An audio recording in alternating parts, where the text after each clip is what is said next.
Hi there, and welcome to the first episode in a series of some teacher tech tips to improve your remote learning classroom. Today, we're going to be talking about how you can level up your educational live streams with a free software called OBS. You're going to be able to improve a ton of things about your Zoom sessions that you have with students, or maybe you use Microsoft Meets or Google Hangouts, any of those. You'll be able to use this software, OBS, to improve some of the things you're doing and make a little bit more engaging live streams as you go forward. We've been in remote learning for a couple of months now, and maybe you're getting more and more comfortable with Zoom. You want to be able to share different types of media or just have a little bit more engagement and fluency with your live streams, and OBS is really going to help you take your live streams to that next level. So let's jump right in of how we're going to go ahead and do that.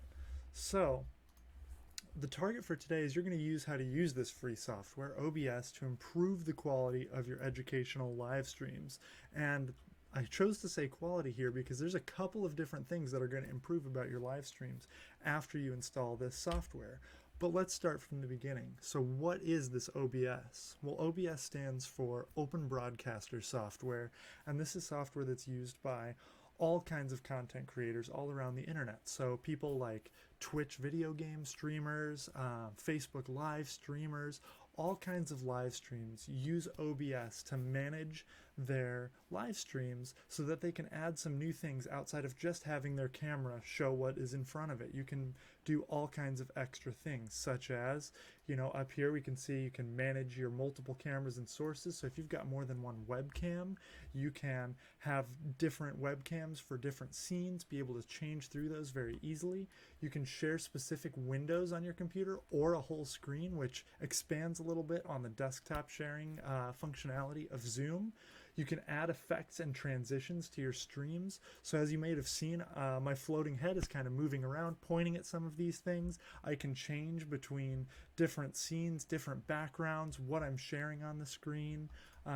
That's all through OBS. And with those three things and some other features that we'll talk about in future videos, you're basically going to be able to create more engaging content for your students. Instead of just being ahead in front of a screen or sharing a bland document, you can have both you and the document. You can be interacting live with the document, sharing student responses. You can go very far with this. I'm doing some very basic things in this video just to get you started, but this software is super powerful. So you can be very creative once you learn the basics in this video and adapt it to your own teaching style to really make a bigger impact on your students.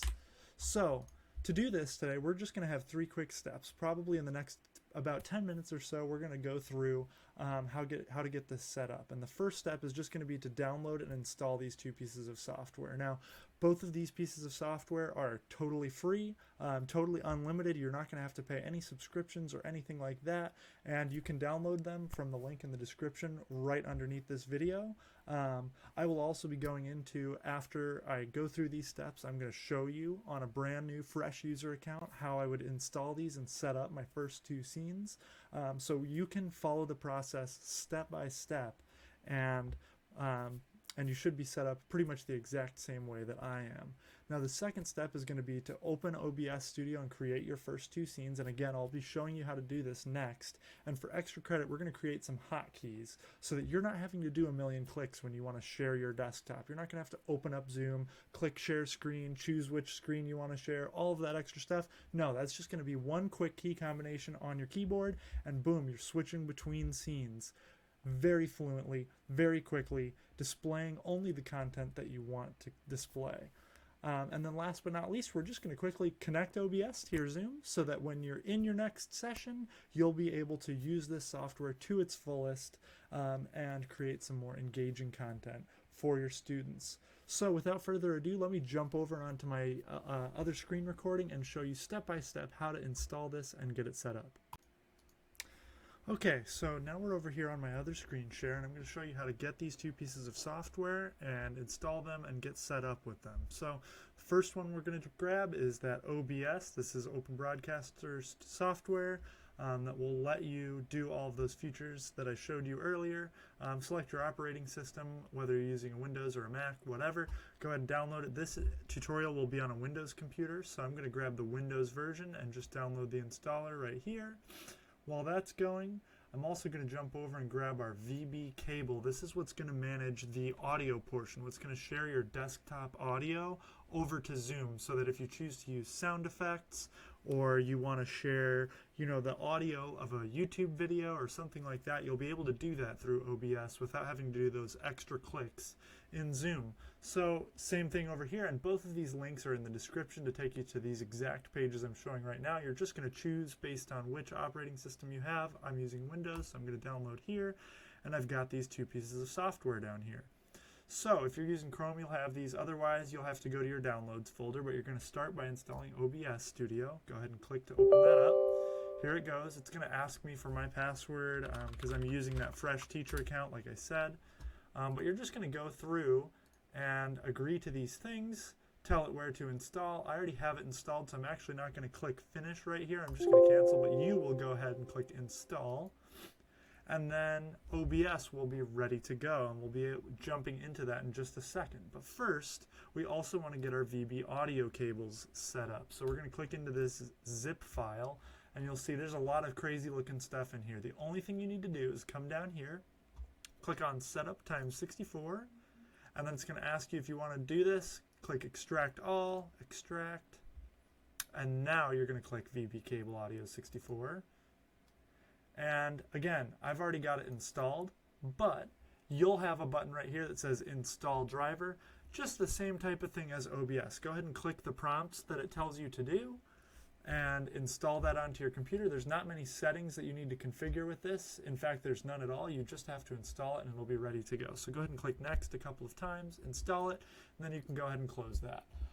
It's also going to want you to restart your computer, but I would recommend sticking around for the rest of the video before you do so. So go ahead and get those two things installed, and once you've got those ready to go, come back to this video and we'll keep going. So hopefully you have those two things installed now, and we're going to start by opening up our OBS. So I'm just going to go down here to my start. I'm going to type OBS Studio, and when you open it for the first time, it's going to show you this auto configuration wizard. Now, you're going to have a couple of options here.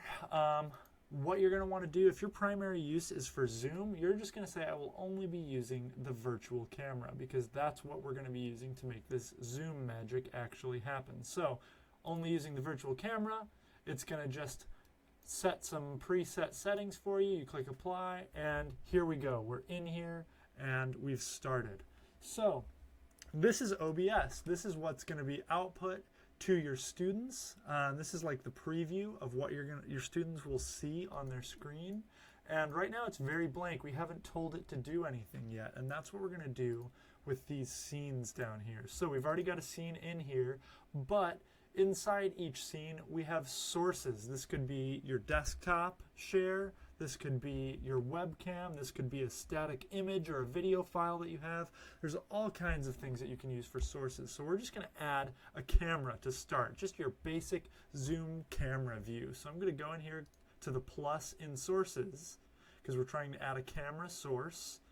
And sure enough, we're going to go up here to video capture device. That's going to be your camera. And we're going to create a new one since I don't have any in here yet. So I'm going to call this one my webcam because that's what it's going to be. Click OK. And it automatically decides which one it thinks is my camera. So now you can see me on the screen with my green screen behind me. So this is what my studio actually kind of looks like when I'm not actually having the OBS effects on top of it. But looks like this is the right camera feed. So I'm just going to go ahead and put that in here.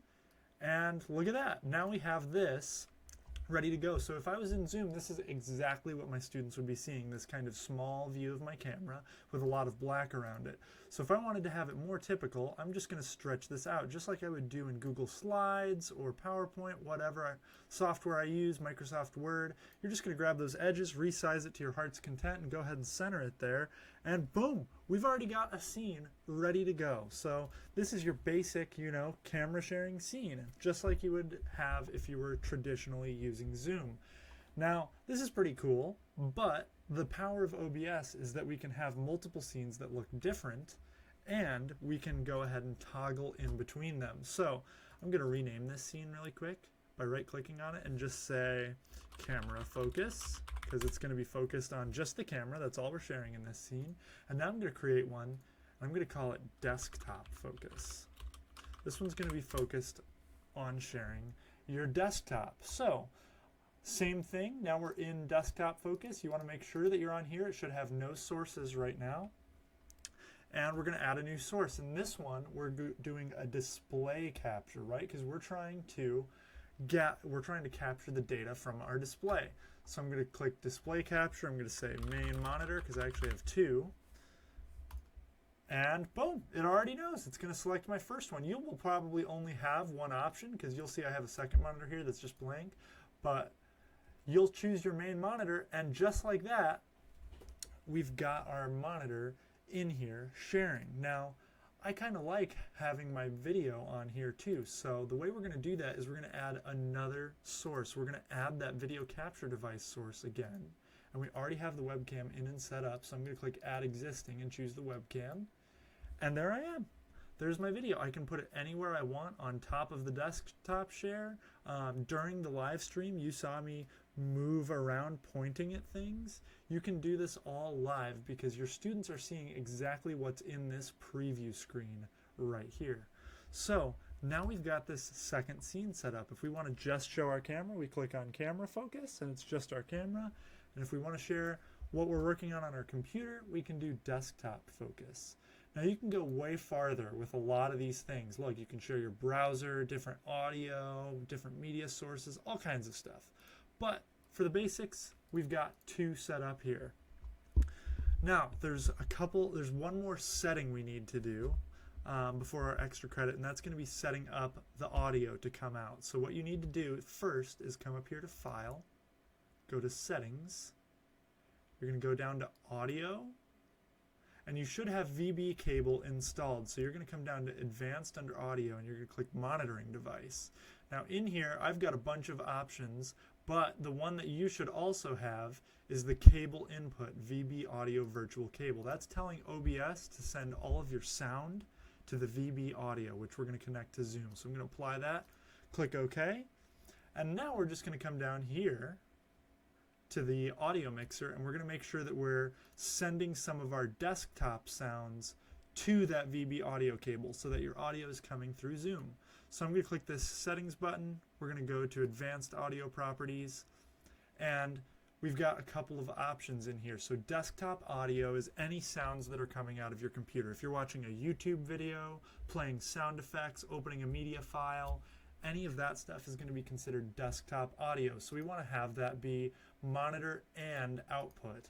Same with your microphone, monitor and output, and same with your webcam, monitor and output. So what that's going to do is it's going to make sure that while you're streaming, these sounds that are going on down here, you can see my microphone right there, and my desktop audio, if I was playing sounds, it would be going, those are going to come out of your Zoom when we connect them. So all of the hard setup is now done. We're going to do a quick extra credit, and I'm going to show you in the settings how we can toggle between these just by pressing some buttons on our keyboard instead of clicking. We're going to go into the settings, hotkeys, scroll down, and you can see, look, it's created some spots for those two scenes we've created. So for switch to scene for camera focus, I'm going to say it'll be Control C, and it'll just be Control C. That works. And same for desktop, I'll do Control F, just because those are, the first ones that came to my mind. Now, you probably don't want to use this shortcut because it's for copying, but this is just for a demonstration. You can set this to whatever you want. So, switching to those scenes are going to be those hotkeys. I'm going to click Apply, and now, when I press those hotkeys, I can switch just like that. You can see my mouse is up here, but I'm pressing those buttons on my keyboard and switching between those scenes very quickly, very fluently. So that's our extra credit. You don't have to do that. You can click around if that's more comfortable for you. But now let's get this connected with Zoom. So let me go ahead and open up my Zoom here. Ooh, I actually don't have Zoom installed. Give me just a moment. Alright, so I went ahead and I got my Zoom set up and installed now. I'm going to have OBS over here so I can show you something on that in a minute, but let me go ahead and open up my Zoom, get signed in, and click the settings gear up here because we need to connect the video and we need to connect the audio from OBS to your Zoom, and then you'll be ready and off to the races. So we're going to click settings, we're going to go down to video, and it's going to be on whatever your default is, probably your webcam. Now it might not be showing anything because my OBS is already using my video camera, so Zoom can't get access to it. But what you need to do is click this drop down and choose OBS Virtual Camera. Now it's showing the OBS logo, you know it's connected, but it's not sharing anything yet. Come over to your OBS, make sure you click Start Virtual Camera, and there we go. Now everything that's in my OBS screen is getting shared onto my Zoom screen, so my students can see whatever I've got going on my OBS. If I use those hotkeys that I created earlier, Control C and Control F, I can switch between these, and you can see in the Zoom preview over here, they are changing when I change them in OBS. Super cool. So I've got my screen mirrored. That's depending on preference. Some of my stuff was showing up backwards for students, so I mirrored it, but that will be based on your own personal preference. But your video settings should be good. So before every live stream that you do, you'll just have to open up OBS and click Start Virtual Camera, and that'll have it ready for Zoom. Now for the audio, we just need to go in here and select our VB audio cable that we already set as the output for our OBS. So you're going to come down here to microphone and choose your VB audio virtual cable. So that's connecting the sounds coming out of OBS, the sounds coming out of your desktop like YouTube videos and things like that. It's going to connect those sounds to your Zoom so that when you're live in session with a student, they will be able to hear the sounds that you want them to hear. That's it. You're all set up. So let's hop back over to my initial presentation and go through the conclusion really quick, but your setup is done. Nice job. So hopefully after going through some of those steps, you're feeling a little bit more confident about using OBS. You've created your first two scenes. You've installed all of this stuff and connected it to your Zoom. So now here's a couple of exercises or ideas to take this even a step further now that you know the basics. Some things you can do, like adding another webcam as a document camera, so that if you want to show your handwriting or you want to show yourself solving work on a math problem or anything that you would traditionally use like an Elmo or an overhead projector for, grab another cheap webcam off of Amazon, add it as a source into your OBS, and make a new scene for it, and now you'll be able to share that as another video source on your OBS studio, which again adds more functionality to your live streams. Another thing you can do, this is something we'll do probably in the next video, is install a soundboard onto your computer to add sound effects to your live streams. My students absolutely love these sound effects. I've got a couple here on my hotkeys just to give reinforcement to my students or prompt them that they should be working independently. And it really helps them stay engaged and focused on what they're supposed to be doing at the time. You know, I've got about 20 sounds on my soundboard. You can go up to, you know, probably 100 different sounds if you can keep track of that many key combinations, but they really do add a lot of fun and engagement to your live streams. And then last but not least, for some real extra credit, you can grab a green screen from Amazon for just about $20. And with this OBS software, you just add a single filter. Again, we'll probably do a video about this in the future, but you can add a single filter and have this same kind of effect that I have right now of the floating head with no background. My background just is what I'm sharing, or even is whatever I choose, like this space background. So with a couple bucks on Amazon, it came in one day, and the green screen has added a whole nother level of professionalism to my live stream. So these are just a couple of exercises and ideas that you can use to take this a little bit further. But I hope that this video has helped you out and created, you know, some new knowledge to make your live streams a little bit better and more engaging for your students. So we'll see you in the very next video, probably when we talk about that soundboard. And thanks again for watching.